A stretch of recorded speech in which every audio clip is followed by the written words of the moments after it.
আমার সাথে আপনি এখানে স্যারের সাথে আমার একটা কোশ্চেন আনসার দেন। আমরা একটু স্টুডেন্ট, অস্ত্র কি আমাদের হাতে ছিল নাকি পুলিশের হাতে ছিল? কার হাতে ছিল আপনি বলেন? আপনার কাছে কোশ্চেন রেখেছেন আপনি, না আপনি আনসারটা দেন। আমার আনসারটা লাগবে। অস্ত্র কার হাতে ছিল? অস্ত্র কার হাতে ছিল বলেন? আমার হাতে ছিল নাকি পুলিশের হাতে ছিল? না আপনি আনসারটা দেন। আপনি আনসারটা দেন। আমার নিরাপত্তা বাহিনীর কাছে নিরাপত্তা বাহিনীর কাছে অস্ত্র থাকবে তাই বলে এরকম সাঁতালি স্টুডেন্টের কাছে গুলি করতে পারবে এটার অধিকার দেয় না।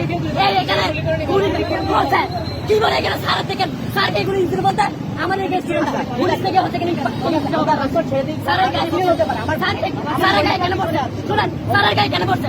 কারণ স্যার ছিল আমাদের সাথে, স্যার ছিল আমাদের সাথে, স্যার আমাদের সাথে ছিল সেজন্য পুলিশ আপনারা উঠেন ক্লিয়ার হয়ে গেছে। স্যারের গায়ে পড়ছে। শুনো ভাই স্যারের গায়ে পড়ছে। তোমার দায়িত্ব ভাই আছে মানুষগুলোর অধিকার আছে। আমাদের সাথে হচ্ছে না আমরা জাস্ট একটা কিন্তু এখানে হুট করে এসে